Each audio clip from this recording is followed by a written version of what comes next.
In this section, we're going to get the first-person controller to start reacting like a first-person player.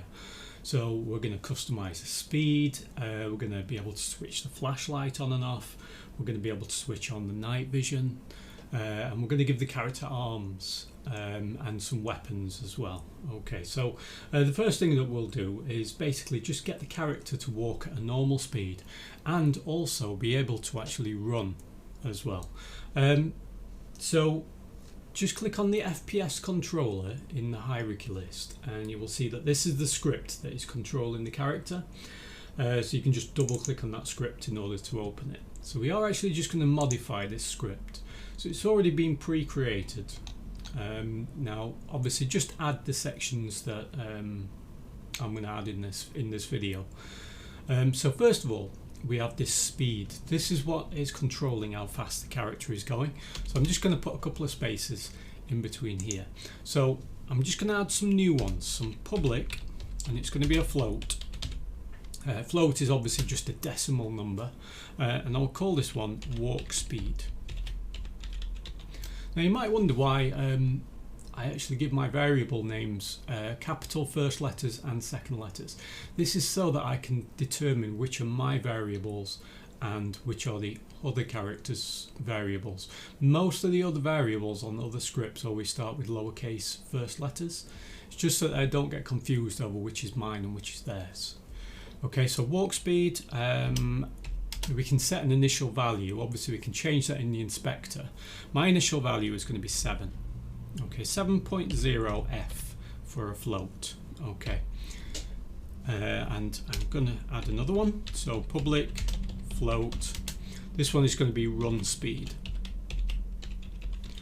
I'm going to increase this one to about 12.0 F.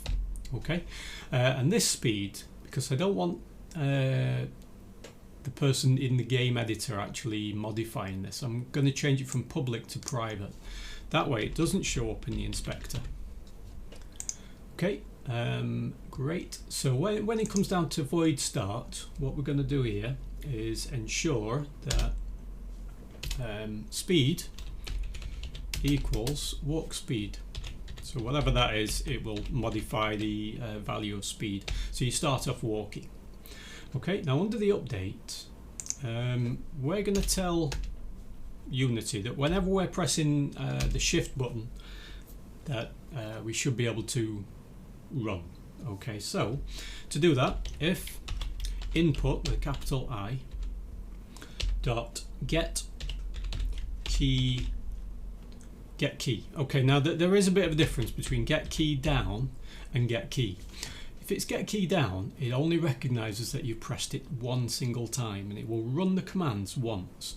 Whereas if it's get key, what it does, it recognizes how long you've actually got that button pressed for, and it runs the commands as long as you have the button pressed down. So in an update function, it's constantly running those commands. Okay, so for this we actually want get key. Now key code dot, and the key code that we want is actually left shift.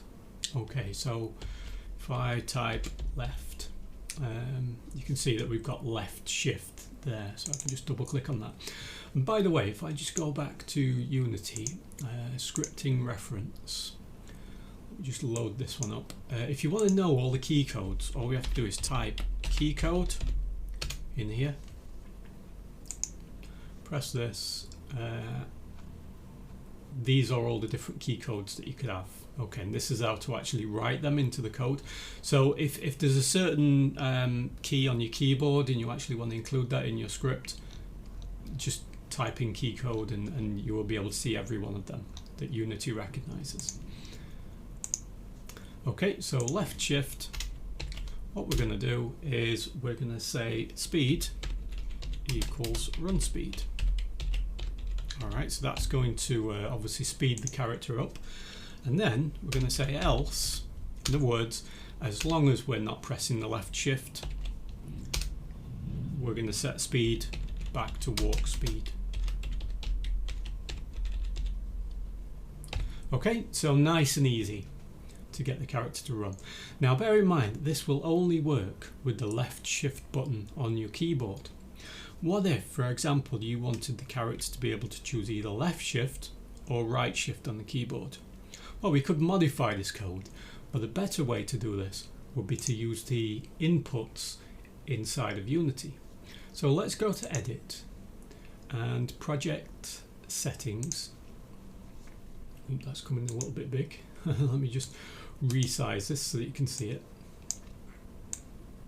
Okay, we've got something called Input and Axes. Okay, so if I click on those, you can see that these are all of the preset inputs that Unity understands. Stuff like fire 1, so that's the fire button, which is the mouse 0, or the left control button acts as the fire button.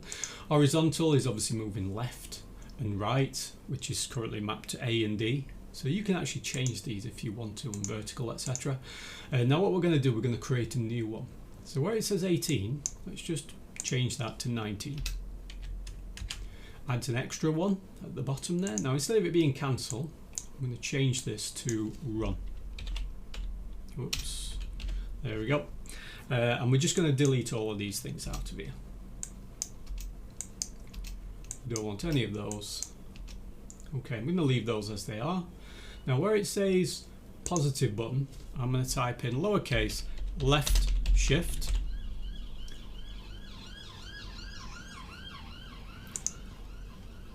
And where it says alternative positive button, I'm going to type in right shift. That way it can recognize both shift buttons to activate the run command. Okay, and that's all you have to do.